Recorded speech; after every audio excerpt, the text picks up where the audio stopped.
Nobody told me that getting married would be one of the loneliest things that I've ever did. Y'all grab your drink, get comfortable because we are going there today.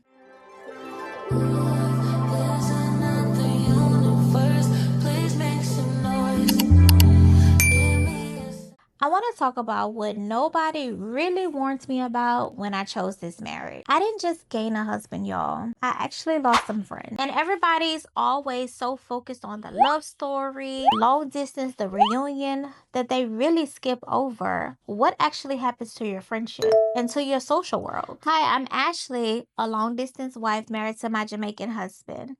I'm in Houston, he's in Jamaica, but I had to learn some things the hard way. So let's talk about it. So here's the thing about choosing a life that looks different from the people around you. People don't always know how to handle it. And I say this with grace because I honestly feel like some of the people who drifted away from me were not being malicious with it. They were not trying to hurt me. I just think that when your life starts to go into a direction that their life isn't going, the gap just tends to get wider and wider. So today we're going to talk about the friendships that change, what I think caused it, what I've learned from it, and where I am now with it. Because I know I'm not the only one. I know there's a woman out there watching who has chosen something big. She chose love, she chose herself, and she felt that shift. And I want you to know that you are not alone. When I tell you things change, this is what I mean. Before my husband and I got serious, I had a social life. I had my people, we'd go out, we talk, we do life together, we travel together. And when I started sharing about my relationship with this man in Jamaica,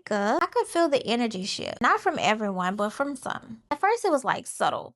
The conversations got shorter, the check-ins got less frequent. And when I talk about him and I share how happy I was, sometimes the response felt a little flat. They were happy for me, but not really happy for me. You know what I mean? And then when we actually got married and I'm living here in Houston and he's still in Jamaica, some people just didn't know what to say anymore. My life didn't fit into those conversations we used to have. I'm not going out every weekend. I'm not dating. I'm not doing what everybody else my age is doing in this city. I'm a married woman living alone, building something that people really can't fully see yet. And I think it's isolating, not just for me, but for the people around me too. How do you relate to a friend who's building a life with someone who's living on an island? It's hard. I genuinely get it, but I'm going to be real. Some of it felt like judgment, not confusion. There were conversations that made it seem like I was just naive, that this wasn't real, that I was wasting my time. And when you feel judged by your people, it's common nature to pull back. And then one day you look up and that friendship is just different. And I want to pause here because this is getting really heavy. Is it just me? Have your friendships changed since you've gotten into a serious relationship or a marriage? Drop it in the comments because I want to know. I want to make sure that I'm not the only one. Keep watching because what I figured out, I really want to get into it. And hit that subscribe button if you're not subscribed because we get into some real stuff over here. So here's what I learned, and I have to be very careful because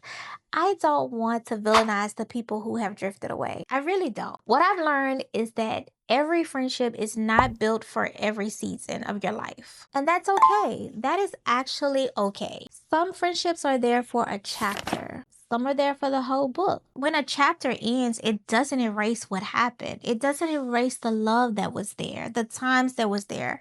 It doesn't erase that. It just means that that friendship served its purpose. What I also learned is that my marriage, my decision to do this, turned out to be a filter. And not everybody is going to make it through. The people who showed up for me when things got hard, when I was crying because I missed my husband, when I needed someone to sit with me in the loneliness, those people, those are my real ones. And I love them deeply. I also had to check myself because sometimes when we feel people drift, we also drift.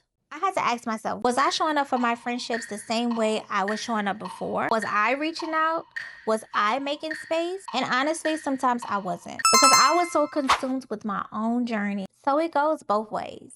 But here's what I will say, and this keeps me grounded. When God is calling you somewhere, it's not for everyone to go with you. And some of those loneliness that I felt in those friendships, it created space to really invest in my marriage. Space to find community I didn't know that I needed.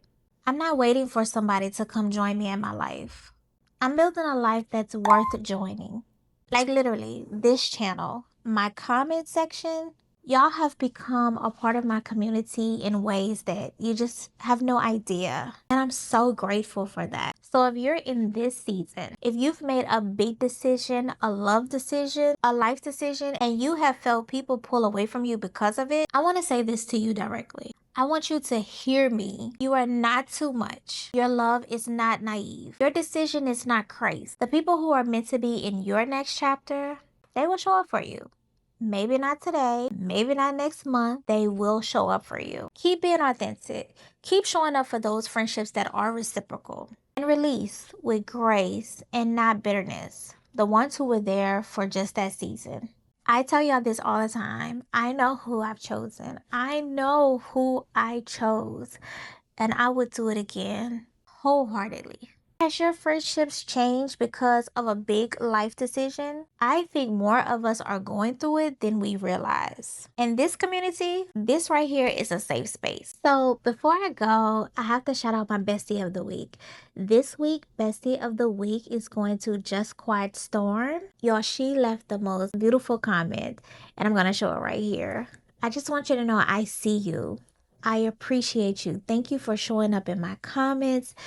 Thank you for rocking with your girl, and thank you for seeing me for who I am. I tell y'all all this. I wouldn't be here if it wasn't for you guys. I definitely love my community so much. I love it. I love when you guys engage with me, talk to me, ask me questions, tell me whatever. I love it. And thank you so much, Just Quiet Storm, for showing up and leaving your comments and staying tuned. Make sure you know if you want to be next week's bestie. Go ahead and drop a comment. Get in those comments. Let's get it. And if you have a specific question that you would like for me to answer on camera, I'll answer that too on the next video. So I want to say thank you. And if you're new here, hi, welcome. I'm Ashley, your internet bestie. This is where we talk about marriage, long distance, friendships, faith, all of it unfiltered. And as always, thank you for watching and hanging out with your girl. I'll see you in the next video. Bye.